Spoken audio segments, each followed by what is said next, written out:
And we're back. You're tuned into Sport Federation TV. I'm Linyukta Chetty. Remember, Bashes is a proud sponsor of this show together with the Western Cape Provincial Sports Confederation. And tonight, you're going to have another opportunity to win a case of assorted Bashes drinks. All you need to do is keep your cell phone ready for that announcement a little bit later. Joining me now, once again, from the world of climbing, we have Chris Naude and David Naude joining us. Welcome, gentlemen. Nice to have you in the studio again. Thanks for having us again. And you came here with your gorgeous tracksuit. Yeah. Little old school, a little metro. Yeah, it's beautiful tracksuit. And I'm sure you could wear that tracksuit every day if you could. Hey. Yeah, I do miss being in it, I'm not going to lie. I miss the memories that the whole competition brought and stuff. So. Yes. Well, I mean, David, you went to there was the first time that climbing went to the Youth Olympics. Yeah, a debut for climbing in any Olympic events. So. Any Olympic event. So the first two South Africans to represent South Africa in the sport of climbing at an Olympic stadium. Yeah, that's true. Amazing. I mean, you're an administrator in the sport, but this is also your offspring. So I can imagine there's so much of pride for you. It's a huge thing personally and for the sport. And we've already seen the difference it makes to people's perception of climbing as opposed to some crazy thing that people do in the mountains to a legit sport. And I think, you know, people suddenly see, well, it's an Olympic sport, that's serious, you know, and it's made a big difference to the whole climbing scene. We can see many more inquiries coming in to say, how do you get into climbing? I want that tracksuit. It's something that, well, yeah. Sure. David, tell us about the atmosphere there at the Youth Olympics. Firstly, which country was it in? Which province of that country? So it was in Buenos Aires, in Argentina. You don't get better than that, eh? Yeah, and I've never been to South America before, and I was super excited just to see the country as well. And then the vibe at the competition was like nothing I've ever experienced before. Like having 4,500 of the best athletes in the world out of 19 different sporting codes, I think it was, and having all of them at the same place, you know, eating together, sleeping together, and just having fun when the competition was going on. And you know, just every night we'd go and hang out, and the circus was in the village, and just all being in that space at the same time was incredible. It was and so Argentina crazy. as a country, how was it for you? It's an amazing country. There's so much culture, the people are so friendly, and because it was such a big event in Buenos Aires, everyone knew it was going on. And when you'd walk along the waterfront, people would stop you, ask for photos, and they were all super supportive of the event, which was amazing. So the people there are incredible. Ah, fantastic. Yeah. Well, you said you were part of a squad of athletes, young athletes in the country, and how many sports were represented for South Africa in that squad? I think there were 19. Were there 19? I think there were 19 different sports. Okay. Like that. Well, you've brought a picture. You've brought a picture of the squad. Let's take a look at that. So there were 60, 70 something. or 70 odd people so in the team. That's our whole team, 70 people in the squad, and we came back with 7 gold medals. So we Michael Hooley, who's a schoolmate of mine, he won gold in the 50-meter breaststroke. Wow. Luke Davids, another Western Cape boy, won gold in 100-meter. Amber Schlebusch from Durban won gold in triathlon. So we came back with our fair share, and I think we came 26th out of 200 countries. Which wow. is, we did all right. Wow, all right that many countries. Yeah, it was crazy big, like undescribably big. It was insane. You see, youth is wasted on the young, Chris. What are some of the highlights, besides all the gold medals and being part of the South African squad that performed, I mean, arguably very well there?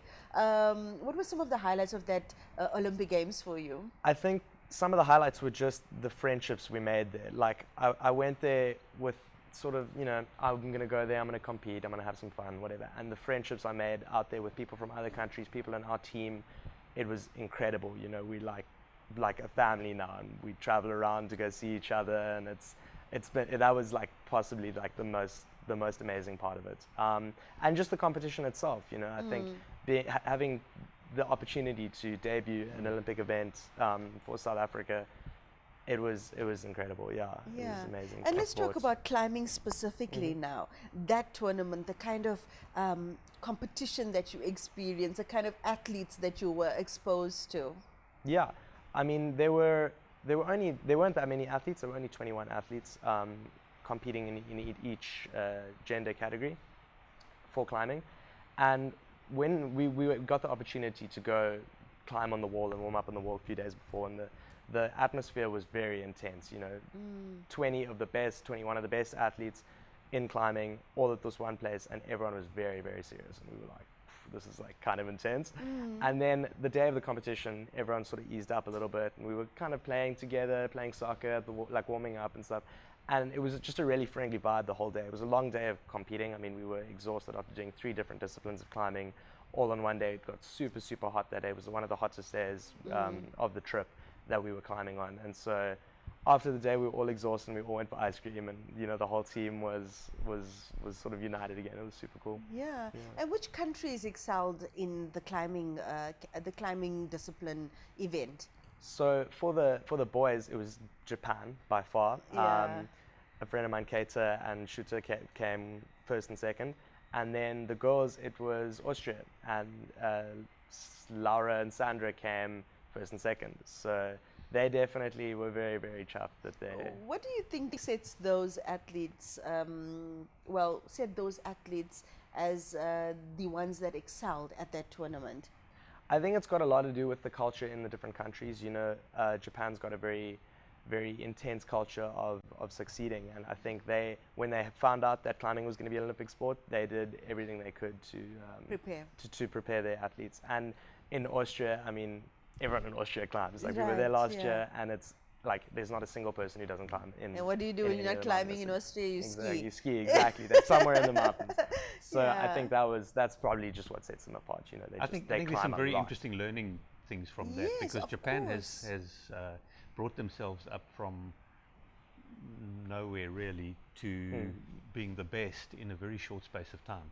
And I think that there is a learning in that. If you really put your mind to it and you set all your structures and what have you correctly, and you make sure that your high performance training and your gyms that you can train in are the best, you just can make a huge difference to the level of ability of your climbers. So we're looking at a lot of those things now, but it's those things cost huge amounts of money, and that's always a limitation in any sport. So one has to get quite strategic about how you do this, but we're getting there. Chris, did you also attend the event? I did, yes. I was very lucky. I went along with to go and spectate a bit, and I got to talk to a lot of people, and all the being that it was quite small like that, we had a relatively small number of people and coaches who were available. So we managed to communicate with a lot of the other team coaches, right? Which was really nice to hear how they do things, and to be able to network on like the highest level in sport is so much of benefit. Absolutely, and many of them have said, "Oh, we'd love to come to South Africa and come and climb there with you guys." And we do have amazing outdoor climbing here. Yes. So our gyms may be smaller and fewer, but our outdoor climbing is the best. One of the best in the world. The best. No, for sure. I'm sure it's only a matter of time with all the networking that you are able to do now, the kind of connections that you've made on this amazing opportunity. Once you strengthen those ties with the international climbing community, it's just a matter of time before Cape Town is the destination. Hey. Absolutely. Well, it's already one of the prime bouldering destinations in the world. We have a good few thousand climbers coming to the Cederberg every year. Yes, you've told me many times. Yeah, many times. I know. I go on about it a bit. So, what do we have to look forward to in 2019? I think 2019 is going to be a training year. Trying to qualify for the 2020 Olympics, which will be the first debut for a senior Olympic event for climbing. So it's going to be super tough. And then just a few World Cups. I'm hoping to go to the Munich World Cup again. I went to that same competition last year, and it was the most incredible competition. second most incredible competition Yeah. that I've been to. So I'd like to go to that, maybe the Vail World Cup in Colorado. So yeah, a lot of training, a lot of World Cups, a lot of climbing outside. Yeah. How old yeah. are you now, I was David? just about to 17. say there is also a small matter of some schooling in between. Well, yeah, metric might be a little bit of a problem. But So we'll you're see. about 17 Yeah, now. I'm 17 now. Sure. Yeah. And you've had these kind of experiences already that you know, one would say pinnacle experiences Yeah, in I people's can't believe lives. it's How are you going to happening. top that? I'm hoping I'm not peaking too early though. We gotta just sort that one out. But Yeah. yeah, it's been incredible. Well, you've got a It's lot been- more Olympic Games to try and qualify Hopefully, for, a yeah. lot more World Games, and you've had a good start. There's so much advantage in kids getting an early start in sport, hey? Oh, absolutely. And climbing, people often are fearful of bringing their children in too early to come and climb. But in the rest of the world, or not the rest of the world, but certainly in America and Europe, the climbers start at about 6 years old. So when they start school, they can climb. You know, there's kids naturally want to climb. It's usually the mom that says, "Don't go up there." Yeah, we must just let But them, you- let them be yeah. Gotta kids. let Hey? them, let them Exactly. climb and teach them the proper techniques and safety right from the beginning, and then it's Yeah. Well, now that climbing is an Olympic sport with Olympic status and right up there with the bourgeoisie of all the sports, Absolutely. a lot of people will want to probably get in touch with you to be part of your brand, be part of your sport. How can they get involved? They can get hold of us at Western Cape Climbing, so it's just info@westerncapeclimbing.co.za, and just get in touch with us, and we'll tell them how they can join a club that's reasonably close to them, and how to get started with indoor and outdoor climbing. Yeah. Well, you've brought a video. Let's have a look at that before you leave. I'm sure the viewers would love to see it. Cool. Yeah.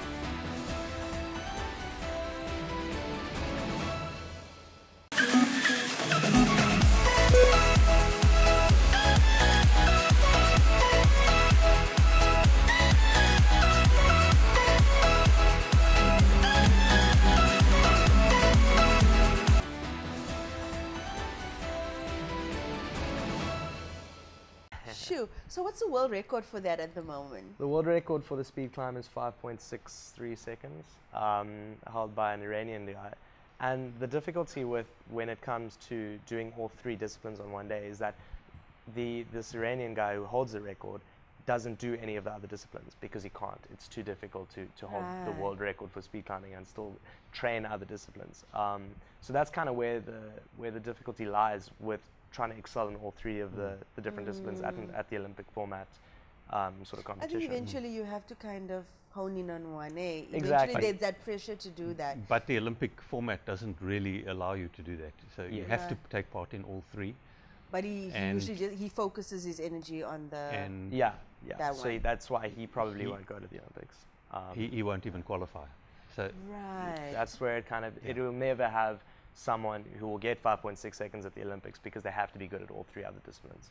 right. yeah, and the different physical requirements are quite different in speed climbing, which is very, very explosive, fast movement up the wall, to bouldering, which is, let's say, closer to brute strength rather than Yeah.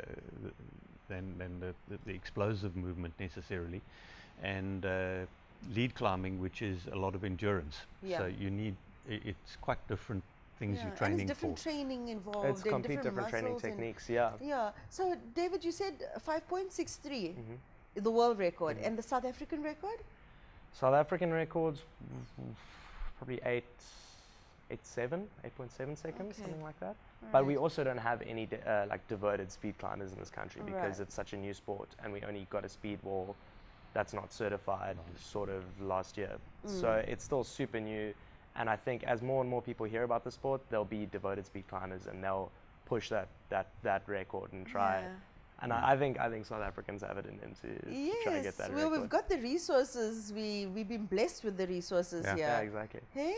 Well, we wish you all the best. Have a wonderful festive season. Thanks. Try yeah, to you take too. a And break to- if you can, Yeah. and then I'm sure next year's going to hold a lot more It's amazing gonna be things for exciting. you. Yeah, And for you sure. too. It was Yeah. lovely being here again, and for the last time this year. Yes, Yeah. for the See last you time next this year. year. And it's time for that Bashes competition. Take out your cell phones and type Bashes. Send that to 33090 in order to win your case of assorted Bashes drinks. That's Bashes to 33090.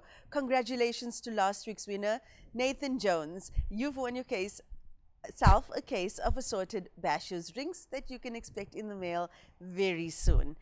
After the break, we'll be back with another amazing sport, Q Sport, and I've got two phenomenal guests from Cape Metro area joining us to give us highlights from the recent World Championship in black ball pool.